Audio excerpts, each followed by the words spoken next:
Hallo almal, ek is Benny en welkom by nog 'n episode van Software Bit Bulletin. Kom ons kyk 'n bietjie na die opkomende Software veilinge wat voorlê vir die week. Begin met Donald Knot Angus Bull Sale. Daar sal 15 rooi Angus bulle, 5 swart Angus bulle, 3 swart Angus bulle en sowel as 20 kommersiële diere op aanbod wees. Dis versekerde veiling waar daarna uitgekyk kan word.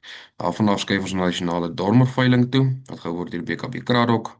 Die veiling sal by Bioman Middelwater net buite Bloemfontein gebeur. Daar's 50 ramme sowel as 100 ooe op aanbod. Daarvan af kan ons skuif na die Kroon Angus se 13de produksieveiling wat gehou word deur Karoo Vryburg. Veiling begin stiptelik 11:00 by Hopefield in die Vrystaat. Daar's 35 bulle sowel as 100 vroulike diere op aanbod. So ook Nossa Bonsmaras en EAG SA Vleismeneer se 30ste produksieveiling wat gehou word deur Vleissentraal Bloemfontein. Die veiling begin 11:00 op Plaas Karreeboombilt Hoopstad in die Vrystaat. Daar sal 35 SP bulle sowel as 120 kommersiële vroulike diere op aanbod wees.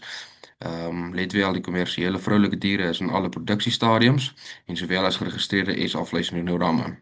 Kaasmantuli se produksieveiling wat gehou word deur BKB Frankfurt die 3de September om 11:00 net buite Boshoff in die Vrystaat. Daar sal 30 bulle op aanbod wees sowel as 70 vroulike diere. Hoëveld Bonsmara groepveiling wat deur BKB Frankfurt gehou word die 3de September om 11:00 in Standerton in Mpumalanga. 30 SP bulle sowel as plus minus 30 kommersiële vroulike diere wat op aanbod sal wees.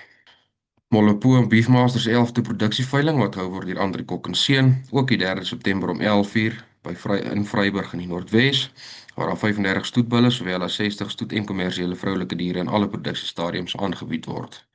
Tony Dorpers veiling word gehou deur Vleissentraal PE. Veiling is die 4de September om 11:00 net buite Prieska in die Noord-Kaap.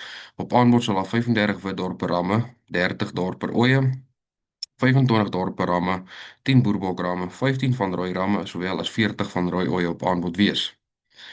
Indien u in die mark is vir wild, kan u kyk na Henley Wildlife Services se wildveiling wat gehou word deur Vleissentraal Bosveld. Die veiling begin 11:00 by Old Days Bouma in Limpopo. Baie verskillende diere op aanbod. Daarvan ons oorskuif na Alphaton Bonsmara se 20ste jaarlikse produksieveiling.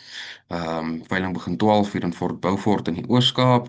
Daar sal 35 bulle op aanbod wees, sowel as 100 kommersiële diere, 13 boerbokke, 70 boerbok ooe, 15 savanna ramme en 30 savanna ooe op aanbod wees. Daarvan af kan ons oorskuif na Doringport genetiese topgenetika veiling. Die veiling begin 11:00 in Warmbad in Limpopo. Die veiling word gehou deur Vleissentraal Bosveld. Op aanbod sal jy vind 25 boerbok ramme, 100 boerbok ooe, 3 Kalahari Red ramme, 3 Kalahari Red ooe, 10 Meatmaster ramme, 60 Meatmaster ooe, 5 dorp ramme, 5 Persie ramme, sowel as 10 Persie ooe. Een van die hoogtepunte wat voorlê vir die naweek is IVJ Heritage Auction wat gehou word deur Vleissentraal Bloemfontein om 11:00 in Bloemfontein. Verseker nie 'n veiling om te mis nie. Daar sê soveel meer inligting kan u ons software platforms op Instagram en Facebook volg vir meer inligting oor die veilings. Ek hoop almal het 'n baie mooi en geseënde week wat voorlê.